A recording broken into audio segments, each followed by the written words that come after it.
David and the death of Saul. After the death of Saul, David returned to Ziklag, mourning the loss of his king.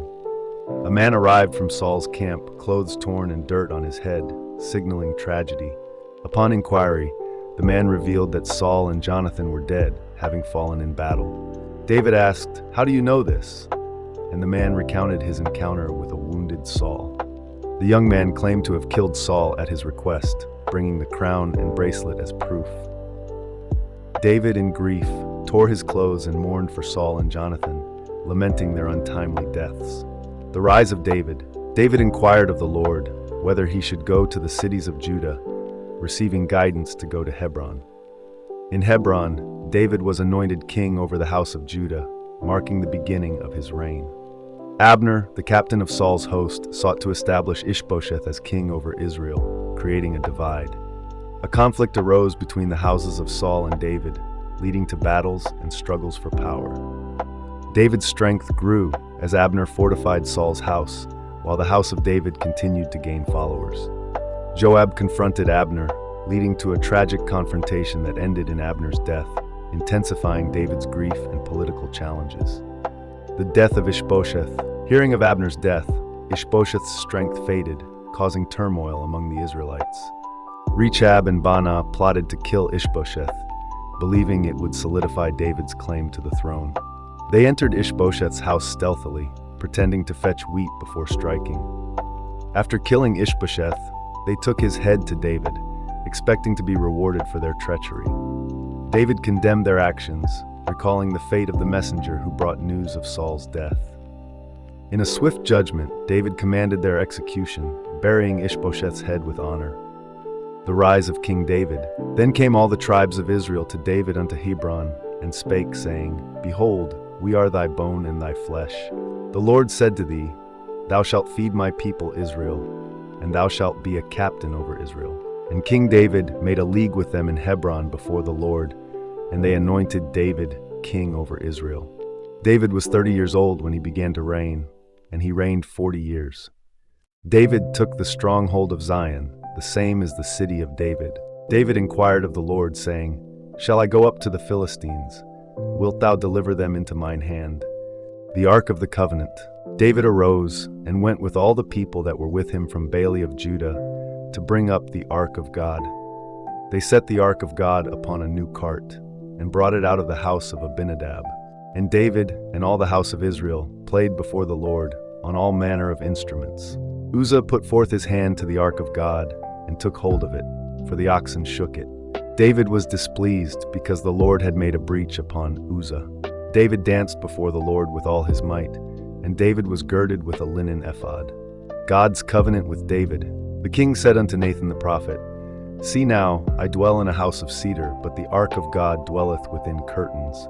Go and tell my servant David, Thus saith the Lord, Shalt thou build me an house for me to dwell in? I took thee from the sheepcote, from following the sheep, to be ruler over my people, over Israel. Thine house and thy kingdom shall be established forever before thee. Who am I, O Lord God, and what is my house, that thou hast brought me hitherto? Let thy name be magnified forever, saying, The Lord of hosts is the God over Israel. David and Mephibosheth.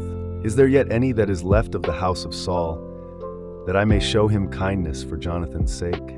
Thy servant is he. Jonathan hath yet a son, which is lame on his feet. Where is he? Fear not, for I will surely show thee kindness for Jonathan thy father's sake. What is thy servant, that thou shouldest look upon such a dead dog as I am?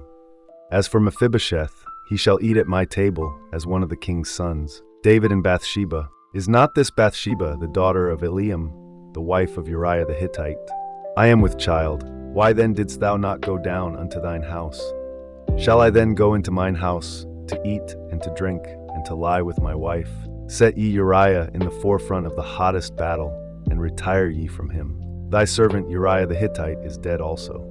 The tragic tale of Absalom and Tamar. And it came to pass after this, that Absalom the son of David had a fair sister, whose name was Tamar, and Amnon the son of David loved her. Amnon was so vexed that he fell sick for his sister Tamar, for she was a virgin, and Amnon thought it hard for him to do anything to her. But Amnon had a friend whose name was Jonadab, the son of Shimeah David's brother. And Jonadab was a very subtle man. And he said unto him, Why art thou, being the king's son, lean from day to day? Wilt thou not tell me?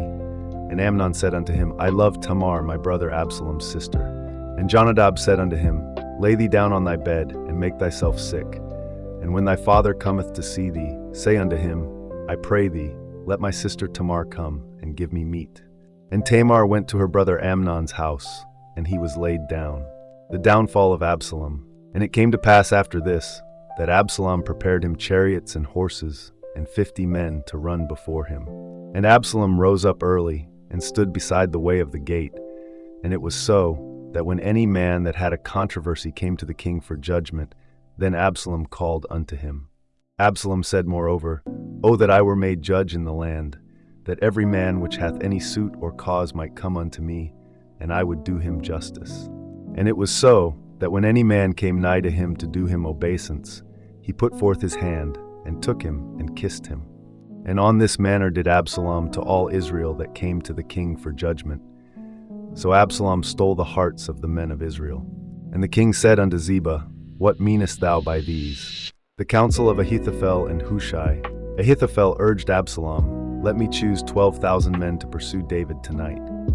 David is weary and weak, I will strike him down, and all his people will flee, Ahithophel proclaimed. Absalom nodded, This counsel pleases me. Let us hear what Hushai has to say. Hushai countered, Ahithophel's advice is not wise at this time. Your father is a mighty warrior.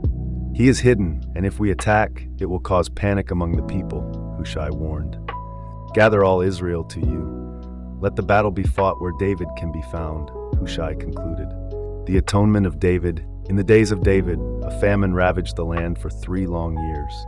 David sought the counsel of the Lord, who revealed the reason for their suffering. He called upon the Gibeonites, the remnant of the Amorites, seeking to atone for Saul's sins. The Gibeonites demanded justice, not gold nor silver, but the lives of Saul's sons. David, bound by his conscience, agreed to their terms, sparing Mephibosheth for the oath he had made. In the end, 7 sons were delivered to the Gibeonites as David sought to restore peace.